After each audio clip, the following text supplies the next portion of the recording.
Hey, what's up everyone? My name is Ghastly Gamer and welcome back to Depression Quest. In the last one, we're going through a non-fiction about a person living with depression. I don't think they stated her name, so we're gonna call her Brittany, just because a name could go with this. So we're going through the motions with Brittany, and she's going through depression with little energy and motivation, as the box say. She's not seeing a therapist. She's not taking any medication for this depression. She's just trying to push it off. And I think we told two people, Amanda and her brother, a little about it. Told Amanda about it a little bit. Then we told her brother about the night guard she threw away because she couldn't stand looking at it. So I don't know how much more this game is, because I had to stop for the last one because it went on a little too long, and I needed to take a break from the reading a little bit, so to get a drink. That's the only reason why I stopped it. But we're gonna continue, and we're gonna see what happens next. Okay. It's a dry Sunday morning. You grab your morning coffee and scoot your rapidly growing kitten off your office chair, and despite her protests, you sit down at your desk and check your email. A new message pops up in your inbox almost as soon as you do. It's from Amanda, and you remember your meeting in the cafe and awkwardly bringing up your feelings to her. Subject: Hey buddy. Body: Hey, sorry it's been a few weeks. I meant to get this to you sooner, but it took a while for me to get a hold of my folks back home. Dad told me to say hi, by the way. Anyway, I remember we talked about this last time I saw you, and I hope you aren't insulted, but I asked my mom for the number for a therapist. Don't worry, I didn't tell her who it was for. I think she's worried about me now, though. Haha. Anyway, the number is 647-723-5274. If it's a really good office, you should look into it. Talking to someone never hurts. Okay. If you're worried about money, don't be. They're one of the few that has a really good sliding scale fee system and won't charge you what you can't afford. I hope you're feeling better. It was really nice to meet you, A. It's still early enough that you could call and make an appointment today. Your kitten curls up in your lap as you consider what to do. Sleep on it and see how you feel in the morning. You're not keen on the idea of it all, but you don't want to disappoint Amanda. Close the email without thinking more of it. This has been embarrassing enough. Okay. I think she should try to get some help. I mean, sleep on it, and if she doesn't want to do it on her own, if it doesn't give me the option, I mean, I don't know why. I don't know. You know what? We're gonna sleep on it. The thought of picking up the phone and calling someone about this right now is overwhelming. Sure, you have a hard time lately and have motivation issues, but are you really in need of therapy? Shouldn't you be able to just get over it yourself? But what if they put you on medication that makes you feel like a zombie? What if you go and the therapist looks down on you? What will Alex think about this? Try to think about it. Trying to think about all these things at once makes it feel like a very big deal, and you decide to take your time to think on it. The rest of the day passes quickly, and at night you have a hard time trying to sleep because your brain is too busy thinking about all these things, and it's hard to get any rest that night. Okay. The next morning you check your email again with blurry eyes and an mewing kitten. Amanda's email is still there, seemingly waiting for you. You are no more decided than you were yesterday. What now? Call after wrestling with it for a few minutes longer. Don't call. This is way too much for you to be able to deal with right now. Alright. I'm gonna make her do it. I think she should do it. Just do it. read you read through Amanda's email 1 or 2 3 1 you read through Amanda's email 2 or 3 times, and then sit and stare at your computer for a while the memory of the midst of that uncomfortable conversation makes you feel newly embarrassed. Self-conscious part of you is also encouraged by the fact that she cared enough to get back to you at all. Sitting in front of your computer, you start to question things like whether or not Amanda sent you the number out of pity or perhaps some sense of obligation. After having listened to you question her motives and validity of her concern and whether or not you think seeing a therapist would even be helpful. You almost unconsciously, you reach for your phone, and before you realize what's happening, you're listening to the therapist's line ring. Before you can bring yourself to hang up, you're listening to a slightly clinical but unpleasant voice of the receptionist asking how she can help you. I'd like an appointment with the doctor. You manage to stammer out. The conversation is quick and not nearly as unpleasant as you were fearing, and quicker than you could say Freudian slip. You schedule an appointment quicker than you realize appointment day rolls around. What do? Head to the therapist's office even though you're totally unsure what to expect. Sit in the chair terrified. Sit in your car terrified and try to talk yourself into / out of going. Just the thought of going to your appointment tells your stomach, so now you crawl back into bed. No, we're going to stand strong with this one, and we're going to go to this therapist. We can try once. If once and she doesn't like it, no problem. I mean, we tried. We have to try sometimes, so we're going to try it. I don't care which. I'm okay. We're trying it.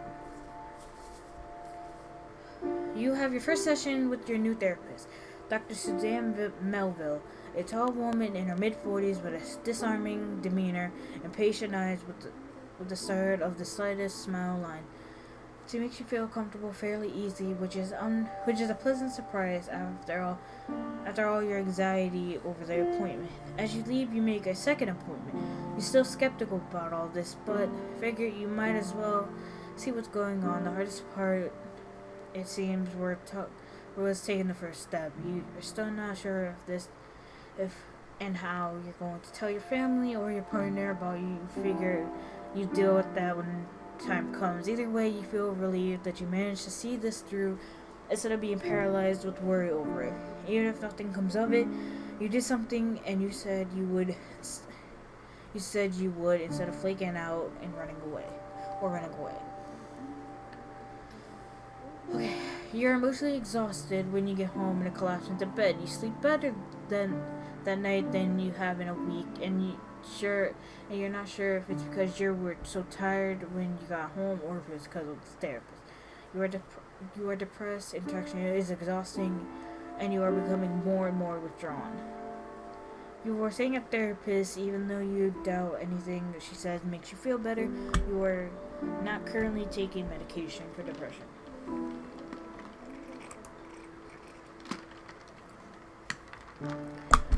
It is early on a Wednesday morning. Lately, you develop a nasty habit of get up 10 to 20 minutes before your alarm rings. And unfortunately, today is no exception. You lay in bed, each minute ticking closer and closer to wake-up time, and passing on a slow wave of ever-encroached dread. Sooner than you would like, your alarm blares with caustic and medability. You frantically pound the snooze button and then retreat under your blankets as if the warmth of your comforter can shield you from the passage of time.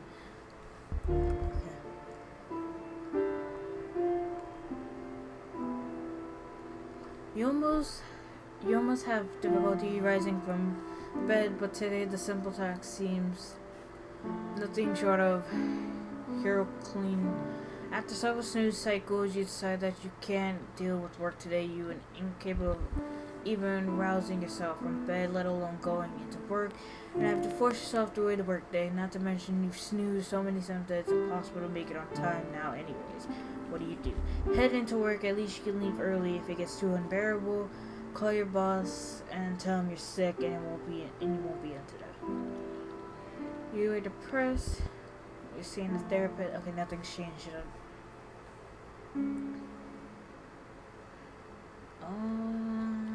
I think she should just.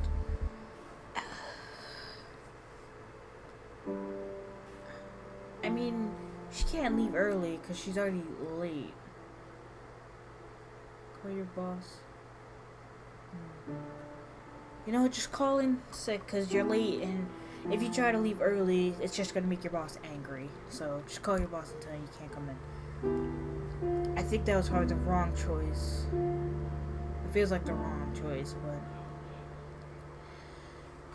in spite of the fact that you know that it's your job and you should go, you keep fighting yourself every step of the way. Every time you resolve to climb out of bed and just go, your body seems to be heavier and your head gets a bit foggy, and you find yourself unable to actually make yourself move. You grab your phone and dial your boss's number, hoping that it's early enough yet that he won't be there and you can just leave a message. Fortunately, after a couple of rings, voicemail picks up and you leave a message explaining that you're sick and won't be in today. As you hang up the phone, you worry that perhaps your message sounds like a lame excuse. You hope your boss won't call or email you to follow up with your message, but for now you're too foggy to do much of any sort of thinking and eventually fall back into sleep that is both heavy and restless, with your kitten curled up at your feet, occasionally repositioning as you toss and turn. There was nothing there on that other page. Okay. When you wake up the next morning, short of feeling well rested, you actually feel more stressed out. While it was definitely nice to take a break from work, you're now faced with a new problem you hadn't considered before. You still have to go to work today. While you aren't having the same problems physically getting out of bed you were having yesterday, the prospect of having to face your boss after missing a day of work does not seem appealing in the slightest. You worry that your absence won't be seen as believable or legitimate, that your coworkers and boss will think you were just trying to have acidly play hooky, or worse, you fear that someone will actually ask you what's wrong, but caught in the instant of having either make up a half-baked excuse or worse, that they'll see right through you and know quickly as your mood matching drizzling outside weather. You know that you have to go into work, but you fear of being perceived as either lazy or defective is making you regret yesterday's decision to take the day off and ultimately feel worse for it.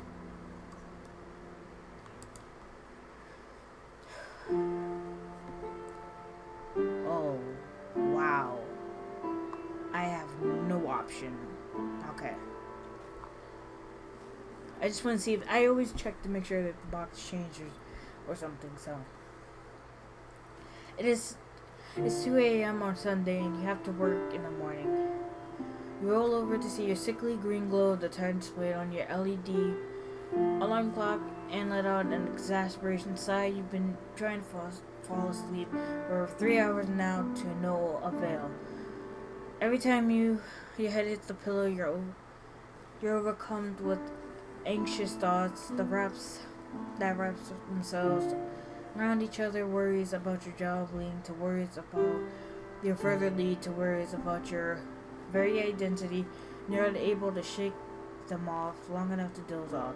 Your eyes won't even stay shut as your mind races through imagined scenarios going horribly wrong, which probably attribute to your general worthlessness. Your thoughts run too fast as you come to a satisfied conclusion of any of them. Your room is completely silent, but the silence has given way to a loud static noise rattling inside your head. Your heart beats loudly and you worry it's beating a little too fast. You worry that if you focus too strongly on your racing heart, you'll freak out hard enough that you'll have a heart attack. You have to be awake for work in a mere 8 hours, and you know that your work is so much worse on only a few hours of sleep. What do? Go to your computer. Sleep is clearly not happening no matter how long you just lay there. I had no option. You get out of bed and head to your desk. Laying in the bed, nothing but your thoughts to keep you company makes you feel like you're going insane. The harshness of the light coming from the screen makes you squint as you turn it on. Despite how often you find yourself in the exact situation there have been so many nights lately like just like this. As you begin reading a news story, an online friend of yours IMs you. Attic. You're up late again, I see. Can't sleep again. Thinking too much again? Thinking. What? You guessed it. Wanna talk? You end up talking with Attic for quite some time about how you've been feeling. He's always been easy to talk to about personal matters, and added security of talking online helps. Being able to rethink what you say as you type it and you check it before you send it out helps you gather your thoughts, and you find it less intimidating in a way. Type it all into a prompt than it is to say it aloud. I don't want to be that guy who thinks that they can diagnose something because I read a Wikipedia article, but it kind of sounds like you might have depression. You should talk to someone about that, like a doctor. You pause. Are you really that transparent, or is that you've gotten used to talking about your feelings at this point? Your insomnia makes you a little paranoid, but you shake it off. We can do some research and see if there's a good doctor near you. It's not like you're going back to sleep anytime soon anyway. Might as well do something while you're awake. Smiley face. Alright. No, that's okay. Actually, I've talked to someone about it. Just go with it. Oh, okay. I'm glad you're taking the steps.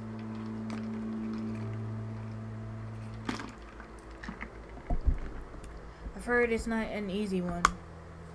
I know people kind of suck at understanding that sort of stuff sometimes, but there's nothing wrong with having depression. You wouldn't be ashamed to have bronchitis or something.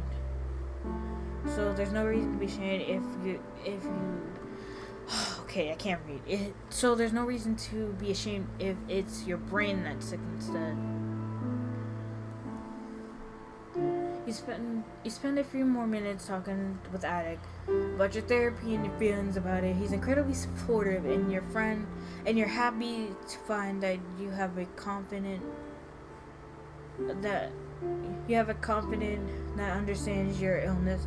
It's about to lend an ear when you're having nights like this. A little while later, you fall back into bed, and towel, and find it easier to drift off to sleep. Even in therapy, you know you're still going to have nights like these sometimes. It's good to know you have a friend who will help carry you through them. Okay. Nothing has changed.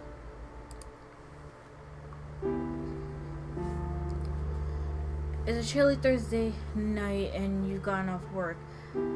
This has felt like one of the longest days you faced in recent memory, even though nothing exceptional had happened. A ton of minor things kept going wrong and coaxed that tried your patience throughout the day. You considered leaving work early, but the last thing you wanted to do was deal with your insufferable boss on top of everything else.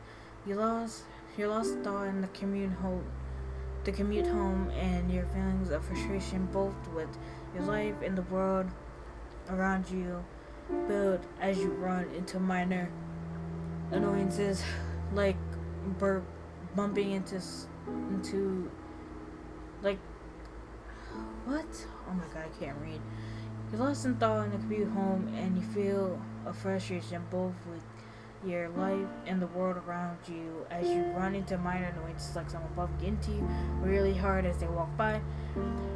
By the time you get home, you're feeling exhausted. Remember that these feelings were ones you identified as a negative feedback loop with your therapist. These pent-up feelings aren't dying down and are eating at you. You open your front door and stare at your apartment. Overwhelming feeling of exhaustion overcomes you, and you feel like your energy levels are low enough that. I'm sorry, it's really late. I'm sorry. Feels like low enough that you're so into a single activity tonight. What do? Reach out to someone close to you. Don't burden anyone with your problems. Distract yourself. See if you can find somebody to reach out to. It's probably the best. I don't know. It's probably the best thing you can do. I don't know. I think she should try to reach out. So we're gonna reach out to someone. Your head feels too noisy, and you need to trade it for some actual conversation. Your therapist did say that it was important to reach out to your support network, so you might as well give it a shot. Who do you call? Your mother. She's unconditionally loves you, even if she doesn't always understand you. Alex, she's your girlfriend. Malcolm, he's family and fun to talk to. Okay, so Alex doesn't know anything about this, I don't think.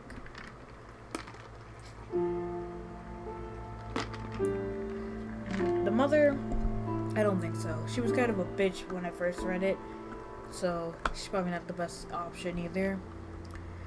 Malcolm, he's your brother. He might understand more, because he probably knows more about you than you think. Let's try Malcolm. I think Malcolm will be better.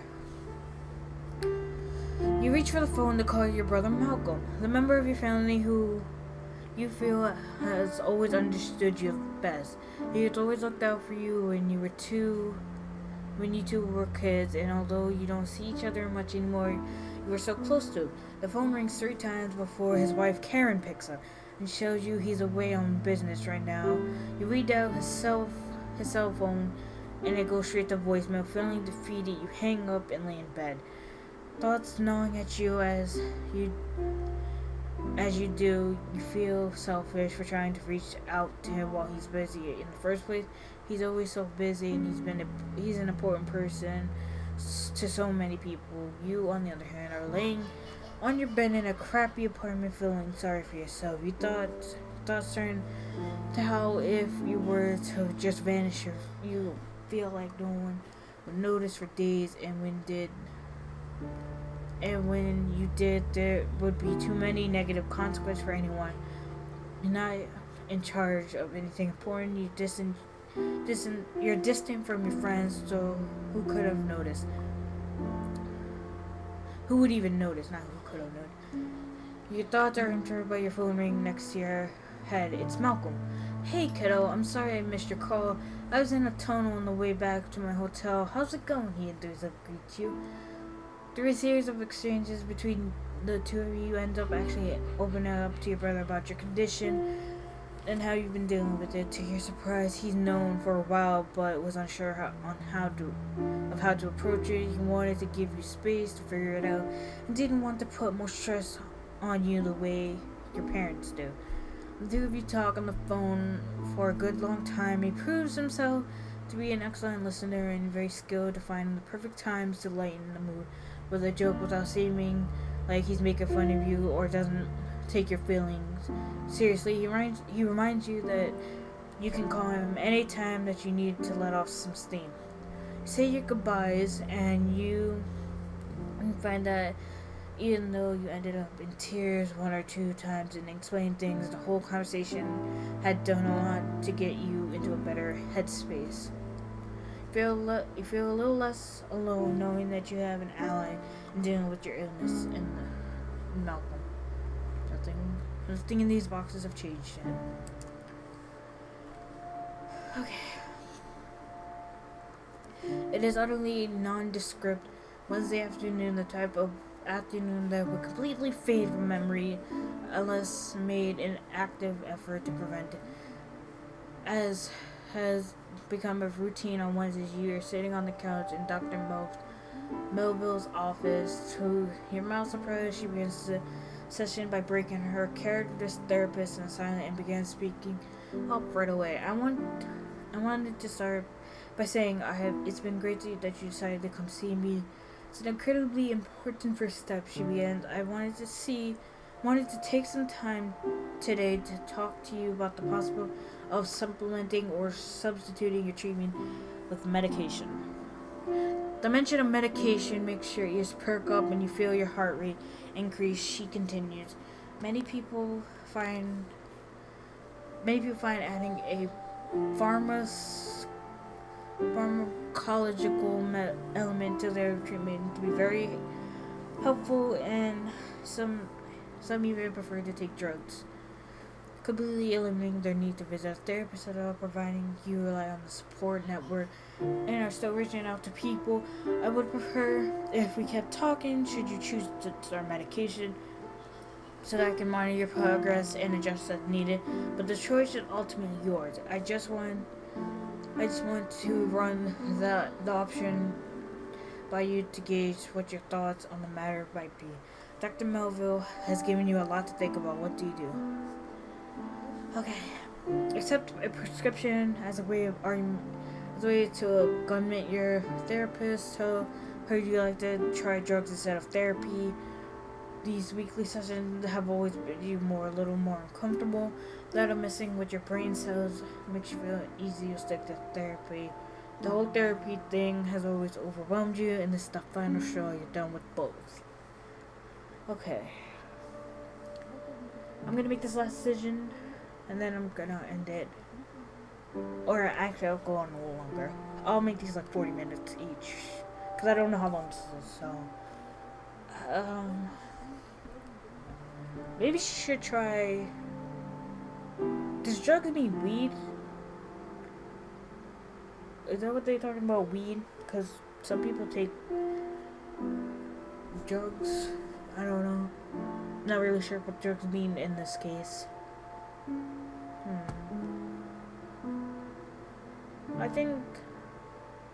I mean, she's already uncomfortable. She doesn't. Where is it? She already doesn't really think the therapist is gonna help her, so maybe she should take the weed and just, not the weed, but the drugs, and see what happens. Yeah, take the drugs and then see what happens. Okay. The mention of medication makes you feel somehow even more embarrassed and defective. In fact, realize that much of your experience with therapy has been fighting off these creeping feelings of inadequacy. You don't have a problem with Dr. Melville per se. She's nice enough, and you certainly don't dislike her. But the idea of having to talk to a complete stranger about how screwed up you feel has always been uncomfortable and hurling that you've been struggling both. In spite of these feelings, your thoughts shift back towards Amanda as she took the time out of her busy life and had potentially uncomfortable conversation of her own to forward you this information. You worry that to quit therapy would more than anything else be letting Amanda down in a huge way, and desperately wish to avoid that level of disappointment. I think that maybe Dr. Melville suggested is what somewhat fortuitous, but now you can remove yourself from an uncomfortable position in the therapy session put you in, but wait. Now you can remove yourself from the uncomfortable position that the therapy sessions put you in, but you can do it without feeling like you're totally letting Amanda down. Okay, this changed now. But not this, but you are not currently seeing a therapist. You have started taking medication. You were hoping that it will work, but you aren't optimistic and worried about the side effects. It's a Wednesday evening, and you're visiting at your parents' house for a holiday. It's one of the handful of times during the year you drive out to visit your own old hometown, and you've seen random people you've gone to school with around town. Whenever bumping into them, the usual short version of what you've done since graduation or exchange. You've gone through a few of these today and have been very aware of how much feel you haven't accomplished when you were in high school? You thought you had much when you were in high school. You had much larger plans, and feel like you failed to manifest most of them. Even if you had managed to have largely lost interest in what you were in your thought you wanted to do growing up. Now you're not really sure what to do, and you felt like you're lacking the ambition or drive to figure it out. Everyone you've caught up with seems so much happier than you, that like you've gotten their like oh my god, like they've got their lives all figured out, and you've you've kind of been feeling like a failure by comparison. The background is really messing with my head, really messing with my eyes, so it's getting harder and harder to read.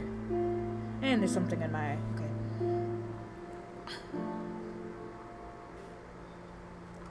Wait, no. Why you do that?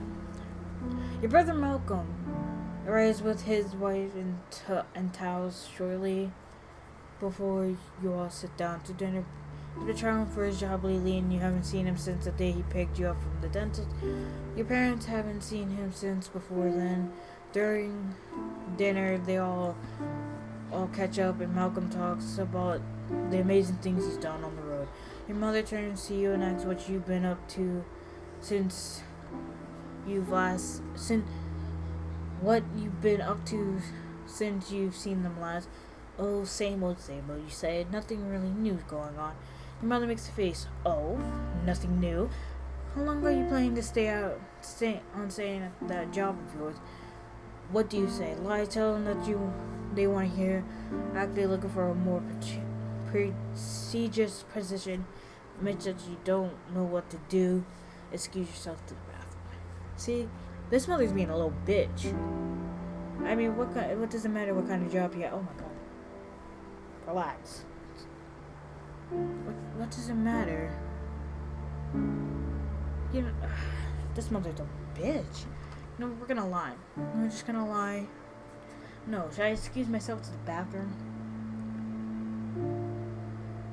You know what, let's just admit. No, because then the mother's gonna be a little bitch about it. Just lie. I bet your brother is not gonna be wrong. Oh, I'm asking for a raise soon, you mumble. I'm shopping around for a better position too. Your mom lights up. Oh, that's great, honey. That they'd better be crazy not to give it to you. Conversation turns to other subjects as you stare at your plate. You hate lying to them, but you honestly feel like your parents don't even know you sometimes. Every time you have tested the waters in the past, you come away from it feeling like you can't get through to them, like you're speaking different language.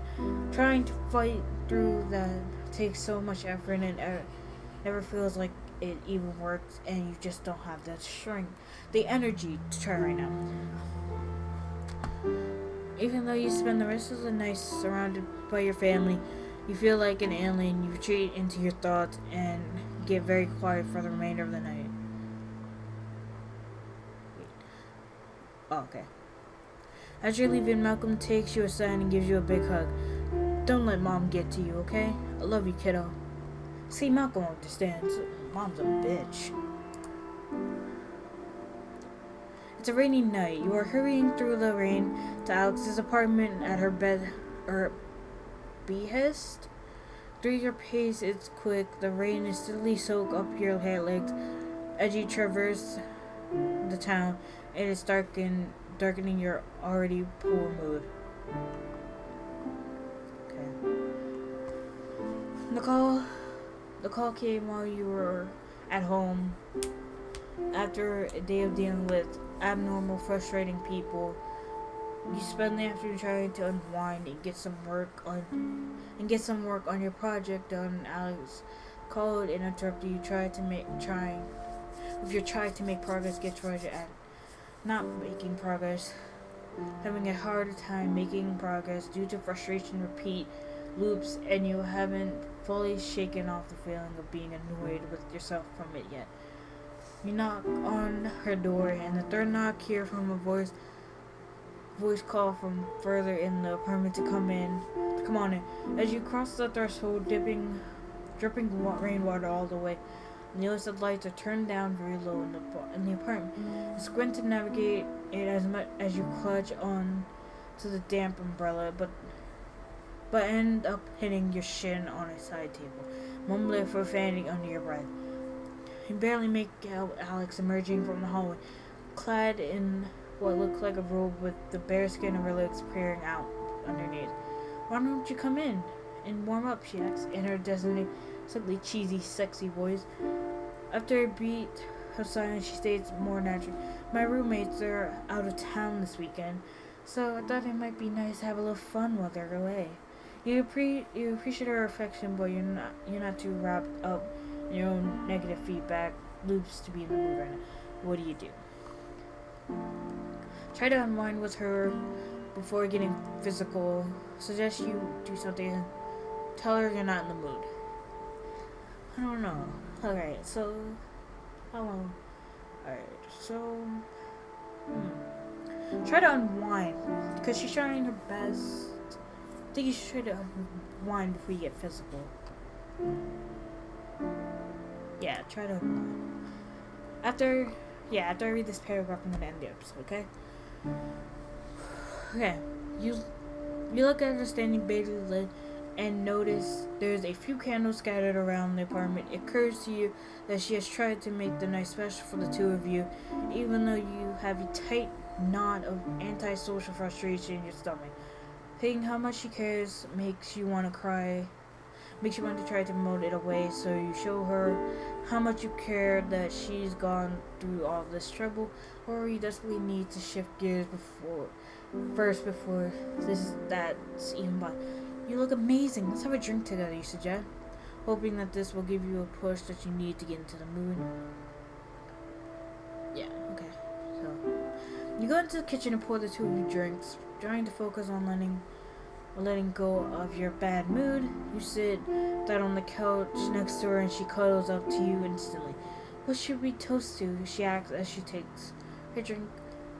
You think for a moment, passing up the cheesy "to us" option.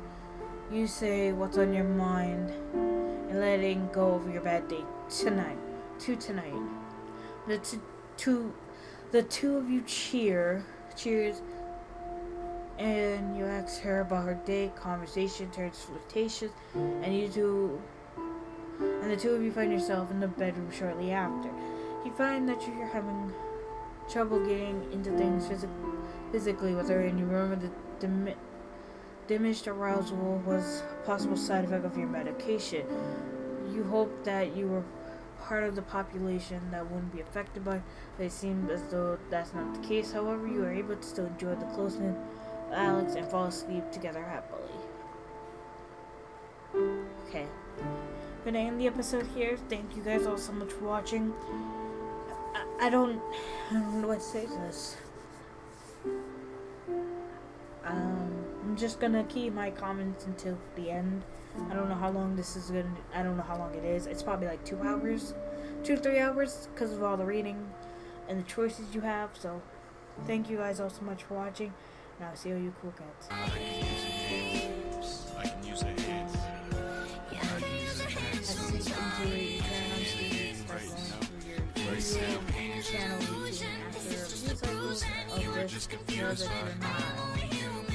You're really not doing much other than throwing class and check the clock and you see that over 20 minutes have already passed and you sat down and you self-imposed time limit creeps every near you become more anxious. You stand up with breaks on yourself to pick up the sandwich and to work after that. You can't be productive on an empty stomach, right? As you eat, you start pacing around your apartment, heading past your bedroom. In the process, you stop in the doorway as if physically unable to cross the threshold.